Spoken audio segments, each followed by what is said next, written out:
우리 담임목사님께서는 우리 사랑하는 김혜경 집사님께서 지금 부친상을 당하셔갖고 장례 위로차 목사님께서 잠시 이동하여 부재하십니다.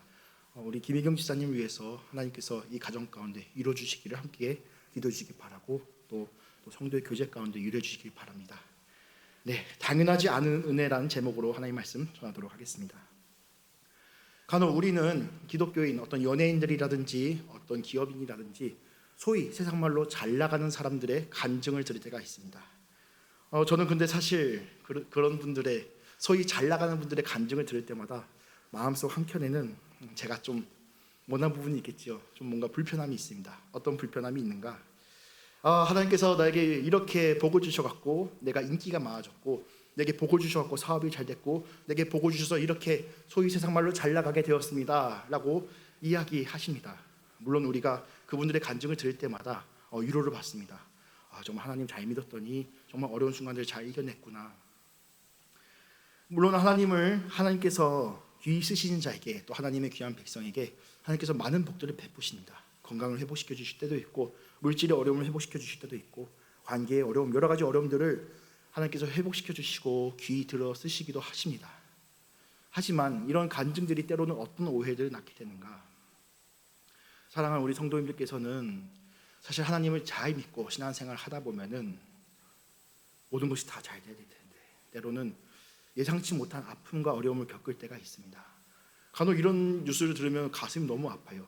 새벽 기도를 가던 중에 차가 갑자기 전복되어서 그 안에 타신 분들이 돌아가셨다. 간혹 이런 기사들이요. 우리가 이런 기사들을 접하게 되면은 어떤 마음을 품게 됩니까? 하나님을 잘 믿었더니, 하나님 뜻대로 살았더니 저게 뭐야? 하나님을 알지 못하는 자들, 하나님을 비운 자들은 그런 사건들을 가지고 하나님이 없다고 조롱합니다. 또 하나님 믿음 안에 있는 우리조차도 하나님 왜 이런 일이 우리에게 벌어진 겁니까? 이런 슬픈 일이 우리에게 벌어진 겁니까?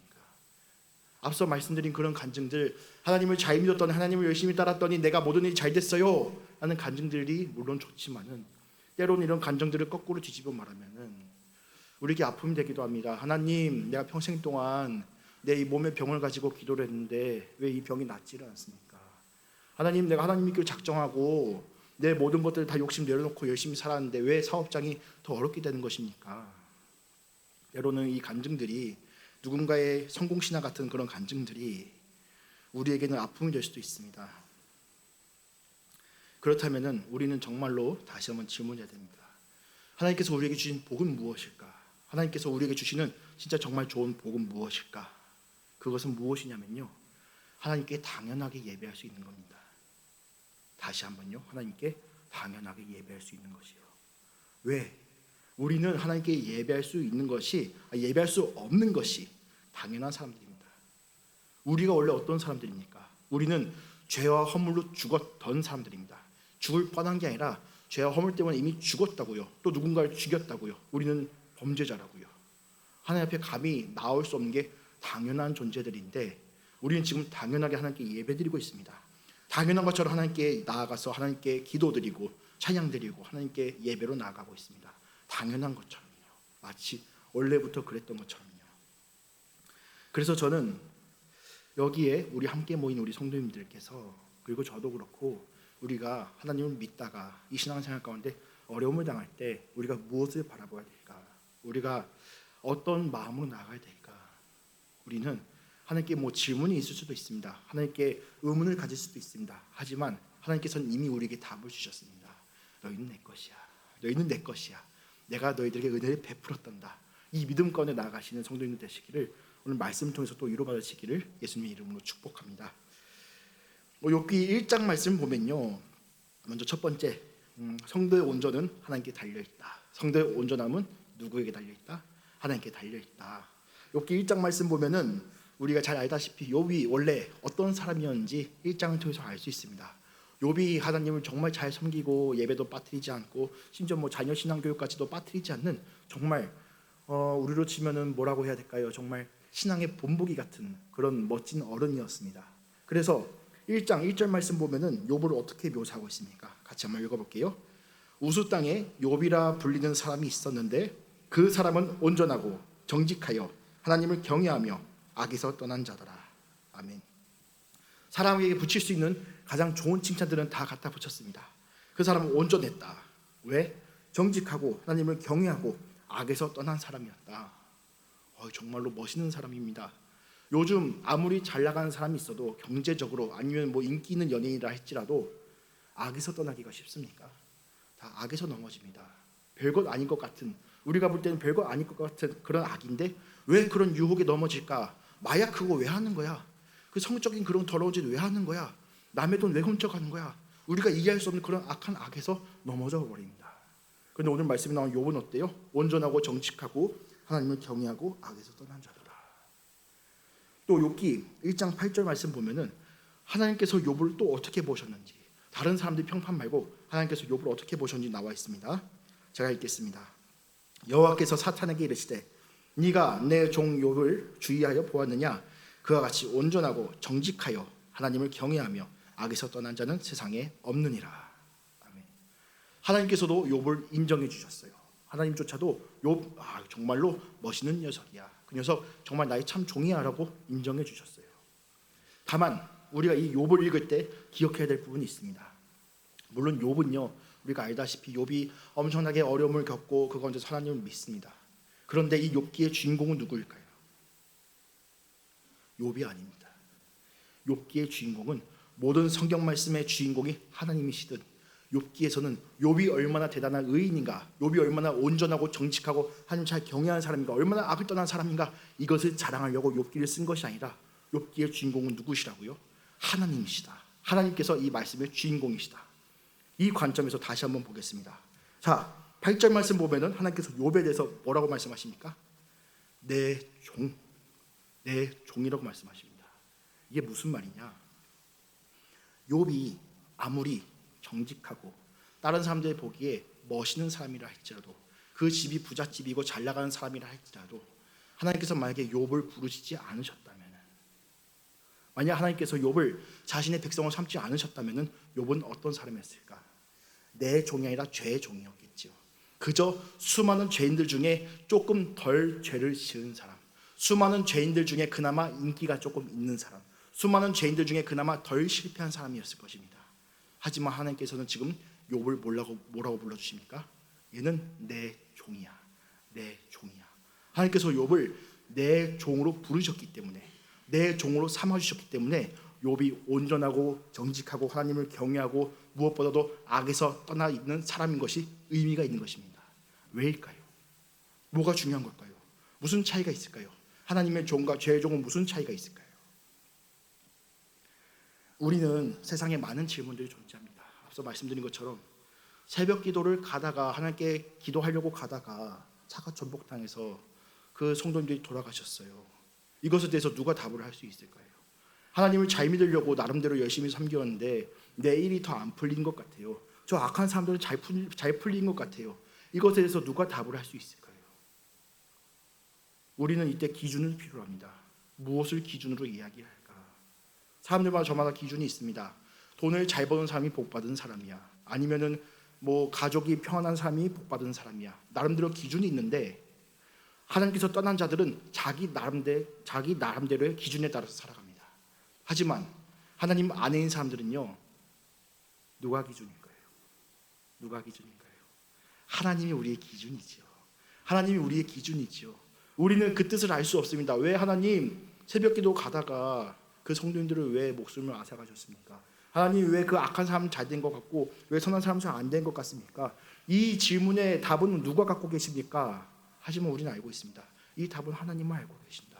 우린 다만 이해하지 못할 뿐.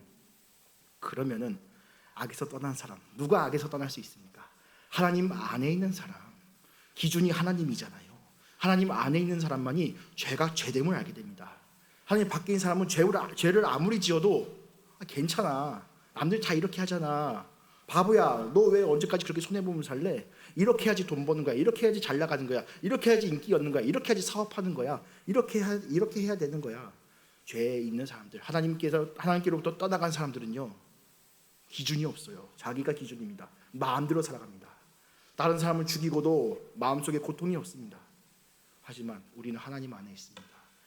죄가 죄란 것을 압니다. 이것은 죄구나. 비록 내가 선해 보이는 일을 한다 할지라도 이게 하나님 앞에서 죄이구나. 그럼 하나님께서 우리 마음 가운데 떨림을 주십니다. 우리 마음 가운데 아픔을 주십니다. 아, 내가 하나님 앞에 죄를 지었구나. 하나님께서 우리 마음 가운데 밝혀주셔서 너 그거 죄야. 너 당장 나에게 돌이켜. 당장 나에게 돌아와. 우리에게 역사하신 덕분에 우리 하나님이란 기준 가운데 떠나지 않게 됩니다. 그래서 우리가 하나님께 예배할 수 있는 거지요. 하나님께 찬양할 수 있는 거지요. 기도할 수 있는 거지요. 하나님, 이 세상에 다 좋은 것이 있는 줄 알고 살았는데 아무것도 없었네요. 이 세상 가운데 내 마음대로 살면 기쁠 줄 알았는데 하나님 떠나보니까 아무것도 없었네요. 죄가 죄됨을 알게 하시고 누구에게로 돌이키십니까? 하나님께로. 하나님께로. 하나님이 아니면 답이 없다. 하나님께 눈을 바라보게 하십니다. 그런 사람이 어떤 사람인가? 온전한 사람입니다. 다른 사람이 온전한 사람이 아니라 건강한 사람, 돈 많은 사람, 인기 많은 사람, 명예 있는 사람, 이런 사람이 온전한 사람이 아니라 하나님 안에 있는 사람, 죄가 죄됨을 알고 죄에서 떠나려고 하고 하나님께 눈을 돌이킨 사람이 온전한 사람이다. 그래서 하나님께서는 우리에게 말씀하십니다. 우리 여기 계신 성도님들께서도 하나님께서는 내 종이야. 내 종. 남의 종이 아니라 얘는 내 종이야. 왜요? 누가 부르셨기 때문에. 하나님께서 우리를 부르셨어요. 내 종으로. 하지만 사탄은 이 욥의 믿음에 대해서, 하나님 안에 있는 이 욥의 믿음에 대해서 시험하려고 합니다. 욥이 하나님을 잘 믿는 이유, 그가 온전하고 정직하고 하나님을 경외하고 악에서 떠난 이 믿음의 모습에 대해서 시험합니다. 뭐라고 시험할까요? 욥기 1장 10절부터 11절까지 말씀 함께 읽겠습니다. 주께서 그와 그의 집과 그의 모든 소유물을 울타리로 두르심 때문이 아니니까. 주께서 그의 손으로 하는 바를 복되게 하사 그의 소유물이 땅에 넘치게 하셨음이니이다. 이제 주의 손을 펴서 그의 모든 소유물을 치소서. 그리하시면 틀림없이 주를 향하여 욕하지 않겠나이까. 아멘. 사탄은 말합니다. 욥이 하나님 잘 믿는 이유요? 아유, 뻔하죠. 하나님께서 욥이 잘 먹고 잘 살게 해주셨잖아요. 욥이 가진 것들 보세요. 욥이 얼마나 많은 것들 가졌습니까? 욥이 가정들 보세요. 아이고, 하나님께서 욥에게 좋은 것들 많이 주셨으니까 욥이 하나님 믿는 것일 거예요. 사탄은 지금 욥이 가진 것들을 들어서 하나님이 욥을 지켜주셨으니까, 욥이 잘 되게 해주셨으니까 욥이 하나님을 잘 믿는 걸 거예요 라고 이야기합니다. 사탄은요, 전문가입니다. 무슨 전문가냐? 우리를 넘어뜨리는 전문가입니다. 항상 우리를 어떻게 넘어뜨릴까 요리조리 연구합니다. 그 중에 가장 먼저 건드린 것이 무엇일까요? 우리를 건드린 것도 여러 가지 것들이 있는데 그 중에 가장 먼저 건드린 것이 무엇일까요? 바로 정욕입니다. 정욕. 내가 갖고자 하는 것, 내가 욕심 부리고자 하는 것, 내가 손에 쥐고자 하는 것. 하나님께서 많은 것을 주셨음에도 불구하고 이것을 만족하지 못하고 더 주세요, 더 주세요. 나는 이거 갖지 못했어요. 성경 말씀. 가장 최초로 일어난 죄가 언제 일어났습니까? 에덴 동산, 창세기 3장에서 에덴 동산에서 죄가 일어났습니다. 무슨 죄가 있었습니까? 창세기 2장 말씀 보면은 사탄이 무엇을 건드립니까? 3장 말씀 보면은 사탄이 무엇을 건드립니까? 하나님 정말로 여기 있는 거 아무것도 먹지 말라고 하셨냐? 여기 있는 것들을 하나님께서 마음대로 먹지 말라고 하셨냐? 하나님께서는 에덴 동산에 있는 모든 과실, 모든 먹을 것들을 마음껏 먹을 수 있게 하셨어요. 여기 있는 거 너희들 마음대로 다 먹어. 단 선악과만 먹지 마. 단 한 가지만 하지 마. 나의 명령을 따르거라라고 말씀하셨는데 사탄은 뒤집어서 이렇게 말합니다. 정말 여기 있는 거 아무것도 먹지 말라고 하셨냐? 사탄은 뒤집어요. 하나님께 모든 것을 다 받았는데 마치 모든 것을 받지 못한 사람인 것 마냥, 마치 뭔가 부족한 것이 있는 것 마냥. 예수님께서 사탄에게 시험당하실 때, 성령에게 이끌려 광야 가운데 금식하시면서 사탄에게 시험당하실 때 사탄이 무엇을 건드립니까? 정욕을 건드립니다. 너 여기 있는 떡을 가지고 돌을 가지고 떡이 되게 만들어 봐라. 여기서 띄어내려 봐라. 여기 있는 거 내가 너에게 다 줄게. 자기를 섬기라 그러고 하나님을 버리라 그러고 그러면 여기 있는 거 다 준다고 사탄은 유혹합니다. 에덴 동산의 풍성한 가운데서도, 성령 충만의 풍성한 가운데서도 하나님을 바라보지 못하게 만들고 내가 갖지 못한 것, 나에게 부족해 보이는 것, 하나님께서 나에게 이미 다 주셨는데 내가 갖지 못한 것을 바라보게 만듭니다. 나에게 귀한 가정 다 주셨고, 나에게 건강 주셨고, 내게 섬길 수 있는 재물 주셨고, 나에게 귀한 무엇보다도 하나님 믿는 믿음을 나에게 주셨는데 무엇보다 나의 하나님께서 얘는 내 종이야, 내 백성이야, 예수 믿는 사람이야 라고 불러주셨는데 또 눈을 들어서 정욕을 건드립니다. 아이고, 하나님 왜 이건 안 줬지? 왜 이건 안 줬지? 나에게 이것만 주셨으면 내가 더 행복했을 텐데. 그러면서 사탄은 우리 마음 가운데 충동질합니다. 야, 너 정말 하나님이 너 보호하긴 하시냐? 하나님이 너 정말 사랑하긴 하셨냐? 하나님 정말로 너에게 정말 다 주신 건 맞아? 하나님이 이것도 줄 수 있었을 텐데, 선악과도 먹을 수 있게 하셨을 텐데, 하나님 왜 너에게 금식시키냐? 하나님께서 너에게 세상 다 주셨을 텐데, 너 하나님께서 왜 너에게 건강 안 주셨냐? 너에게 체력을 안 주셨냐? 너에게 재물을 안 주셨냐? 너에게 부동산을 안 주셨냐? 너에게 왜 자녀 안 주셨냐? 여러 가지 것들로 우리를 건드립니다. 하나님도 안 사랑하시는데 우리의 정욕을 건드려서 우리가 더 갖고 싶고 만들게 충동질을 해서 하나님으로부터 떠나게 만듭니다. 하지만 그럼에도 불구하고 성도는, 하나님 안에 있는 성도는 사탄이 아무리 우리의 정욕을 쥐고 흔들어도 흔들리지 않습니다. 넘어지지 않습니다. 그래서 말씀을 이어가도록 하겠습니다. 하나님께서 사탄이 우리를 흔들려고 할 때 하나님께서 우리를 어떻게 지키시는가? 때로는 우리가 살다 보면 그런 환경들이 있지요. 그런 순간들이 있지요. 하나님 어디 계시는 거야? 나 이렇게 기도하는데, 나 이렇게 힘든데, 나 하나님께 맨날 이거 필요하다고 기도하는데, 하나님 저기 멀리서 팔짱 끼고 지켜보고 계신가? 하나님 저기 멀리서 그냥 아이고 네가 알아서 잘 해봐라, 저기 멀리서 그냥 지켜보고 계신 것은 아닌가? 사실 그런 마음이 들 때면 마음이 미워지지요. 나 이렇게 울고 있는데, 나 이렇게 힘든데 하나님 어디 계신 거야? 나 하나님 나랑 항상 같이 계신다고 말씀하셨잖아. 하나님 어디 계신 거야? 하지만 하나님께서는 우리가 생각한 것처럼 그렇게 무정한 분이 아닙니다. 저 멀리서 팔짱 끼고 계신 분이 아닙니다. 항상 우리랑 함께 계시면서 우리의 믿음을 지켜주시는 분, 무엇보다도 우리의 생명, 우리의 믿음을 지켜주신 분이 누구시다? 하나님께서 우리의 생명을 지켜주신다. 우리가 아까 하는 질문들이 있다 그랬어요. 하나님, 이게 어떻게 된 일입니까? 왜 하나님 살아계신다면 이런 일이 벌어져야 돼요? 왜 하나님 살아계신다면 나에게 어려움이 있어야 돼요? 왜 하나님 살아계신다면 성도들에게 어려움이 있습니까? 이 질문들, 우리는 마음속에 한 가지 소망이 있습니다.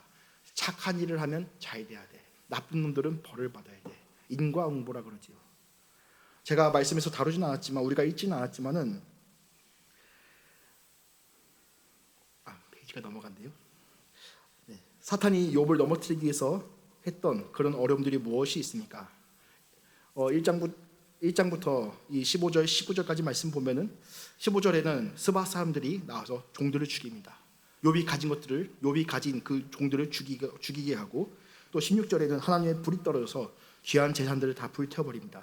17절에는 갈대아 사람들이 낙타와 종들을 죽입니다. 19절에는 큰 바람이 불어 집이 무너지면서 자녀들이 다 깔려 죽게 됩니다.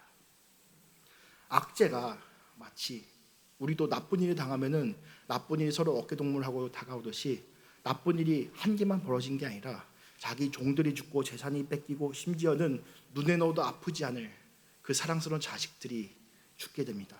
이유를 알 수가 없어요. 심지어는 자기 몸에도 자기 발바닥부터 정수리까지 끔찍한 종기가 생깁니다. 밤새도록 긁어도 이 간지러움이 사라지지 않습니다. 이 간지러움의 고통, 이 몸의 고통, 우리 몸의 고통을 겪으신 분들만 알 수 있습니다. 차라리 눈을 감고 잠들면 괜찮아질 것 같은데 잠들려고 해도 잠들지 못해요. 몸이 너무 아파서. 이 옆에 있던 와이프가, 이 옆에 있던 욥의 아내가 욥을 향해서 이렇게 저주합니다. 야, 너 그렇게 하나님 열심히 믿었는데 이게 뭐냐? 차라리 하나님을 저주하고 죽어버려라. 아주 끔찍한 저주를 합니다. 너 하나님 잘 믿었잖아. 너 하나님 잘 믿었는데 이게 뭐냐? 네 재산 다 잃고 종들 다 잃고 사랑한 내 새끼 다 잃고 너까지 이러고 있네. 하나님 저주하고 죽어버려라. 끔찍한 저주를 합니다. 욥이 당한 시험들을 살피면 어쩌면 우리가 당하는 어려움들은 뭐 어떻게 보면 동화 이야기처럼 아이고 그래도 욥이 당한 거는 더 끔찍하네 라고 생각이 들 수도 있지만, 또 어떻습니까? 욥이 아무리 이렇게 어려움을 겪었다 하더라도 사실은 내가 여기 손가락 벤 게 더 아픕니다. 내가 당장 겪는 어려움과 고난이 더 힘들고 아프게 다가옵니다. 하나님, 왜 나에게 어려운 일들을 이렇게 갑자기 막 불어닥치게 하십니까? 명절날 친척들을 만나면은 나 하나님 잘 믿는 덕분에 부동산이 이렇게 잘 됐어. 나 하나님 잘 믿는 덕분에 건강이 나았어. 이런 간증들 하면 얼마나 좋겠습니까? 그런데 하나님 잘 믿는데도 사업이 잘 안 풀리고 가족이 아프고 자녀가 잘 안 되면은 사실 명절날 가족들 앞에서, 예수 안 믿는 가족들 앞에서 할 얘기가 없는 것처럼 초라하게 느낄 때가 있습니다. 정말 욥도 이런 악재들이 닥쳐올 때 믿음이 흔들리지 않았을까요? 욥은 하나님 앞에서 온전한 사람이라고 했는데 정말로 여러 가지 어려움들이 갑자기 막 닥쳐왔을 때 믿음이 흔들리지 않았을까요? 욥은 그렇게 대단한 사람이 아니었습니다. 우리랑 똑같았어요. 우리도 때로는 믿음이 흔들리는 순간들이 있습니다. 하나님, 왜 이런 일이 생기는 거예요?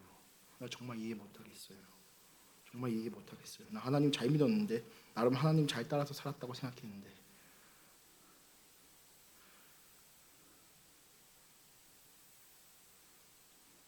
하지만 욥은 어떻게 하나님을 원망하고 하나님을 떠나고 하나님을 저주하고 하나님을 떠난 죄인이 된 게 아니라 어떻게 다시 하나님 앞에 온전한 하나님의 내 종으로 남아있을 수 있었을까? 욥기 2장 6절 말씀 제가 읽겠습니다. 여호와께서 사탄에게 이르시되 내가 그를 내 손에 맡기노라. 다만 그의 생명은 해하지 말지니라. 아멘.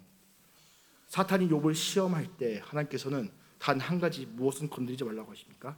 생명은 건드리지 말라고 하십니다. 생명, 그의 목숨은 건드리지 마라. 그의 생명은 건드리지 마라. 그러면 이 생명이란 것은 무엇일까요? 이 생명이란 것은 무엇일까요? 단순히 숨만 겨우 붙어 있어갖고 할딱할딱거리는 게 그것이 생명일까요? 만약 하나님께서 욥이 사탄으로부터 여러 가지 고난을 당하게 냅두시고 겨우 숨만 붙어있게 하신다면은 이것은 축복일까요? 저주일까요? 어르신들께서 가장 무서워한 게 있죠. 유병장수. 온갖 몸에 병이 있는 상태로, 집에 우환이 있는 상태로 장수한다면은 그것만큼 저주가 없을 것입니다. 하나님께서 이런 얘기 하려고 하신 걸까요? 욥이 정말 어려운 시험 다 당하고, 야 사탄아 욥 마음껏 괴롭혀, 근데 걔 죽이지만 마. 하나님 이렇게 잔인한 분이실까? 하나님께서 왜 욥의 생명만 건드리지 말라고 하셨을까? 왜냐하면은 욥의 생명, 그리고 우리의 생명은 누구의 손에 있기 때문인가? 하나님 안에 있기 때문이다. 하나님께서 우리 생명의 주인이시다. 숨이 겨우 붙어서 할딱할딱거리는 거, 우리가 때로는 다른 사람, 제3자 입장에서 봤을 때는 아이고 저 생명 가치가 있는가?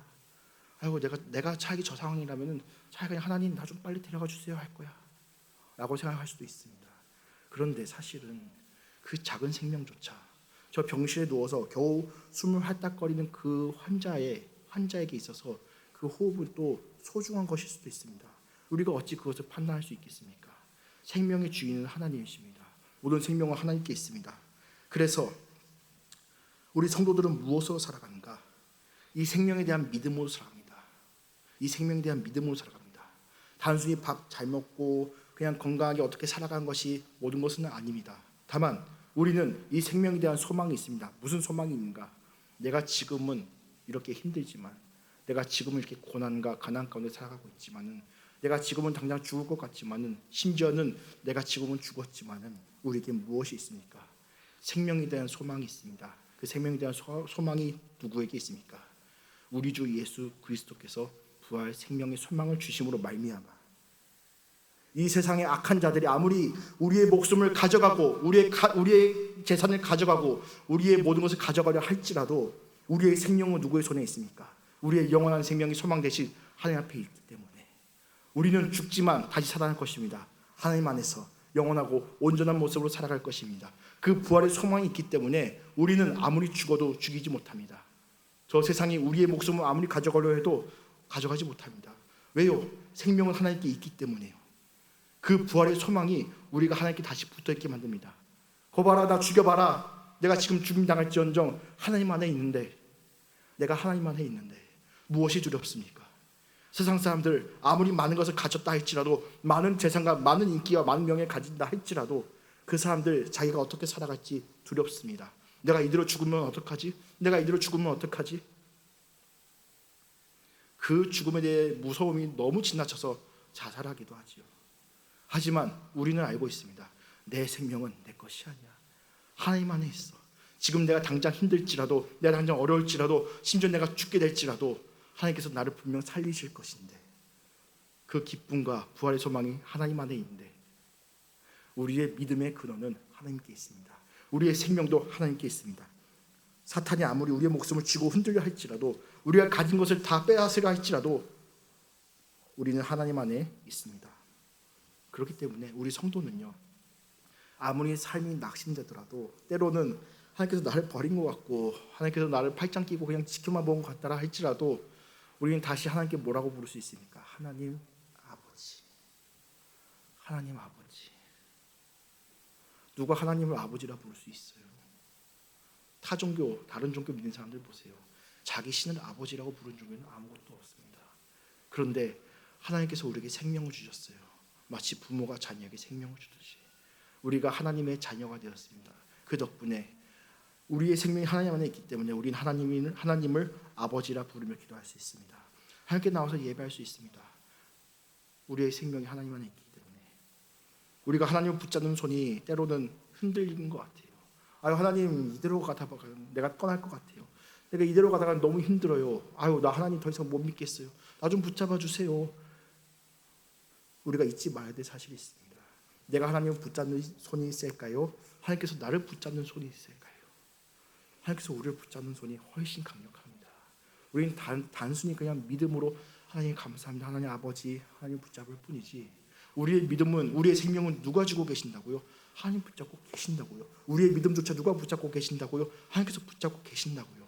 우리가 흔들린다 할지라도 사탄이 우리의 모든 것을 가져가려 한다 할지라도 하나님이 우리를 붙잡고 계시는데 우리의 믿음을 끊어질 수 없습니다. 우리를 종으로 부르시고 온전하게 만든 분이 하나님이시듯 어려운 가운데서 믿음을 주시고 다시 나아갈 수 있게 하신 분은 누구십니까? 하나님이십니다. 그렇기 때문에 마지막 성도는 하나님 앞에 예배할 뿐입니다. 우리 성도는 그저 하나님 앞에 예배할 뿐입니다.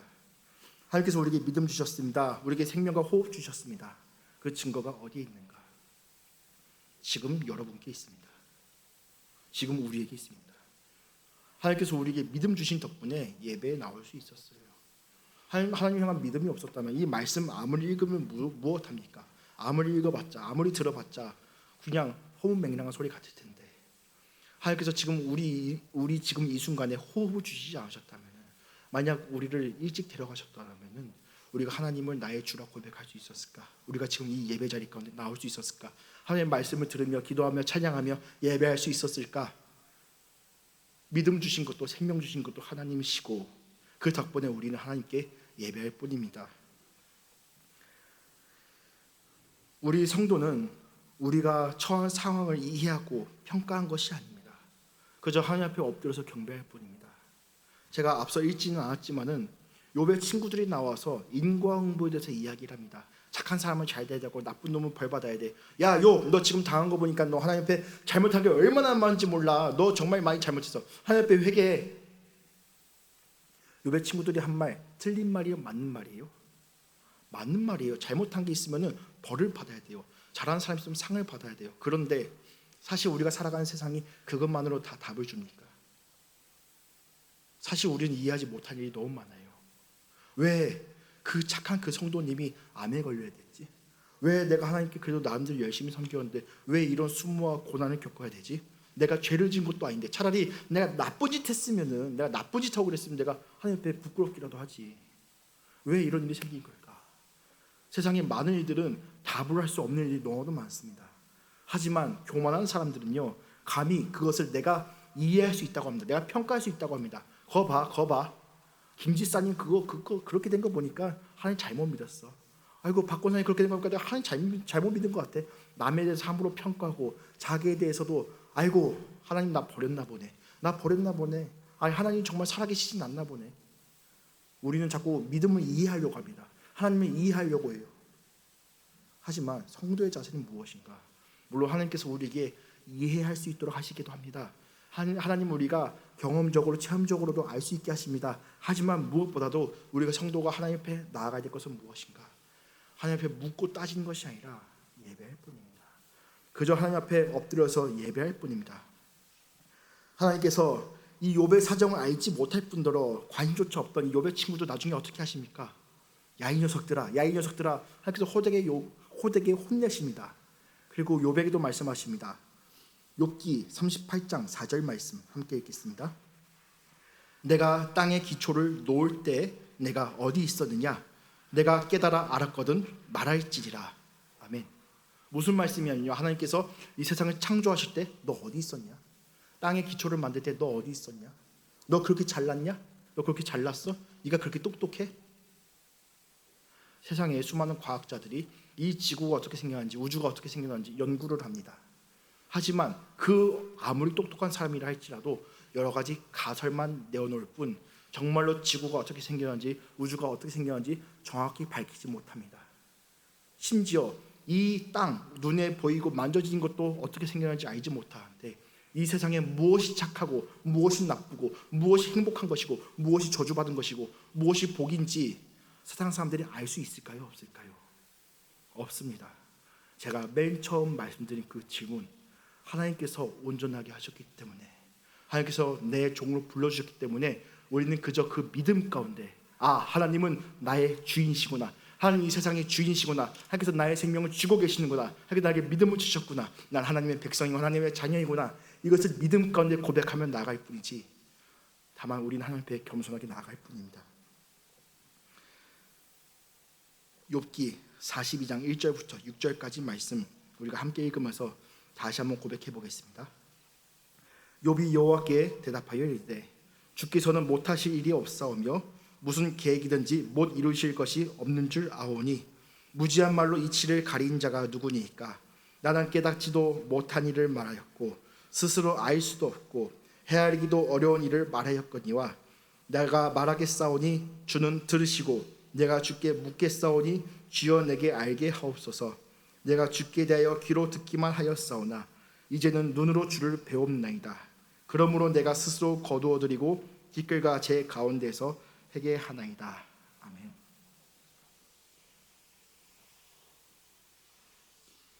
욥은 하나님 앞에 고백합니다. 내가 무엇을 깨달았습니까? 내가 무엇을 감히 하나님 앞에 말할 수 있겠습니까? 앞서 하나님 질문하셨잖아요. 너 이 세상이 만들어질 때 어떻게 만들어진지 아니? 너 그거 알아? 너 그거 깨달을 수 있어? 우리는 깨달을 수 없습니다. 이 세상 눈에 보이고 만져지는 것도 어떻게 만들어진지 알 수 없는데 우리는 무엇이 맞다 무엇이 틀리다, 하나님 내 인생 버리신 것 같아요, 내 인생 저주받은 것 같아요, 저 사람 보세요, 저 사람 저주받은 것 같아요, 우리가 감히 평가할 수 있겠습니까? 이해할 수 있겠습니까? 때로는 이해할 수 없는 일들이 훨씬 더 많습니다. 그럼에도 우리는 무엇이라고 고백해야 됩니까? 욥이 말한 것처럼 나는 깨닫지도 못할 일을 하나님께서 말씀하셨습니다. 내가 스스로 알 수도 없고 헤아리기도 어려운 일들을 하나님께서 말씀하셨습니다. 나는 티끌과 재 가운데서 하나님 앞에 회개할 뿐입니다. 죄가 죄됨을 알게 하신 하나님 앞에, 죄가 얼마나 무서운지 알고 도망치게 하신 하나님 앞에 우린 그저 하나님 앞에 나아가서 티끌과 재를 뒤집어 쓰고 하나님, 아이고 내가 죄인이네요. 내가 감히 하나님의 일을 판단하려고 그랬네요. 내가 감히 하나님 앞에서 의인이라고 주장했네요. 우리는 하나님을 당연하게 예배합니다. 하나님 앞에 당연하게 나옵니다. 아이고 하나님, 나 성도예요, 나 집사예요, 나 권사예요, 장로예요, 나 목사예요. 아이고 하나님, 당연하게 이렇게 되었네요. 당연합니까? 당연하지 않습니다. 하나님께서 우리를 살리신 역사는 전혀 당연하지 않습니다. 우리는 원래 죄인입니다. 의인이 아닙니다. 온전한 자가 아닙니다. 우리 스스로를 돌아볼까요? 얼마나 부족한 게 많습니까? 나는 왜 이렇게 예민해서, 나는 이렇게 성깔이 개팍해서, 나는 이렇게 이걸 참지 못해서, 나는 왜 항상 불만이 가득할까? 나는 항상 왜 이렇게 다른 사람 미워하고 죄만 지을까? 무서운 사실 하나 더 말씀드리면은 그것이 죄인지도 몰랐어요. 내가 예민하게 까다롭게 구는 것, 다른 사람 함부로 지적하는 것, 그런 것들 죄인지도 몰랐어요. 그런데 하나님께서 나를 구원해 주셨대요. 나를 구원해 주셨대요. 당연한 은혜가 아닙니다. 어머니가 자식을 위해서 희생하는 것, 어머니가 자식에게 무언가를 주기 위해서 베푸는 것, 세상에서 가장 숭고한 사랑으로 여겨집니다. 당연한 거예요. 그런데 아유 그래 엄마니까 당연하게 이 정도 해줘야지. 만약에 자식이 그런 얘기를 한다면은 얼마나 서운할까요? 얼마나 속상할까요? 엄마니까 당연히 이 정도 해줘야 되는 거 아니야? 어머니의 사랑 당연한 거 아닙니다. 어머니들께서 더욱더 잘 아시잖아요. 내가 이 자녀에게 이것을 주기 위해서 내가 얼마나 희생했어야 되는지, 내가 무엇을 참았어야 되는지. 어머니의 사랑은 당연해 보이지만, 다른 사람들이 볼 때 당연해 보이지만 결코 당연한 사랑이 아닙니다.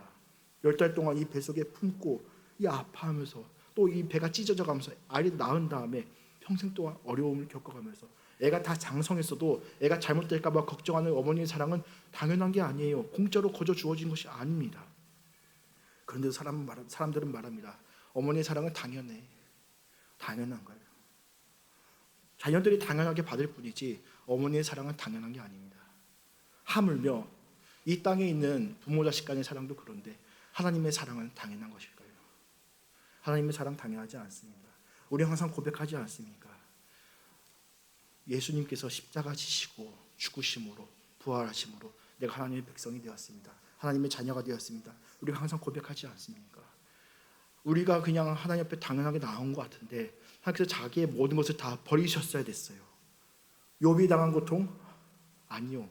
예수 그리스도께서 당하신 고통은 얼마나 끔찍합니까? 모멸감이 있습니까? 모든 것을 버리셔야 됐습니까? 심지어 하나님으로부터 버림받으셔야 됐어요. 우리가 하나님 앞에 나아가게 하시기 위해서. 이것이 당연합니까? 우리는 당연하게 예배드리고 있어요. 당연하게 찬양하고 있습니다. 내가 하나님 믿는 거 당연한 것 같은데 만약 하나님께서 우리에게 단 한순간이라도 은혜를 베푸시지 않으셨다면 성경에 있는 고백과 같이 우리는 안개 앞에 있는 우리가 당장 사라진 안개와 같고 우리가 당장 사라질 들풀과도 같습니다. 당장 우리가 내일 또 어떻게 살아갈지 우리는 알지 못합니다. 우리를 살리기 위해서 달리신 십자가 그 사랑이 우리를 살아가게 하시기 위해서 부활하신 그 신실하신 사랑은 전혀 당연하지 않습니다. 다만 하나님의 놀라운 사랑과 은혜가 당연하지 않은 은혜를 우리 삶 가운데 당연한 은혜로 적용시켜 주십니다. 당연한 게 아닌데 당연하게 숨쉬고 먹고 마시고 살아가게 하십니다. 우리는 그저 하나님 앞에 경배할 뿐입니다. 우리가 연약하지만 부족하지만 우리가 자꾸 죄짓고 넘어지지만 하나님 앞에 온전할 수 있는 이유는 하나님이 우리의 주인이시기 때문입니다. 하나님께서 우리를 붙잡으시기 때문입니다. 그 생명 하나님 앞에 있기 때문입니다. 우리가 하나님을 이해하기 때문에 나아간 게 아니라 믿기 때문에 나아간 겁니다. 이 믿음 누가 주셨다고요? 하나님이 주셨다고요.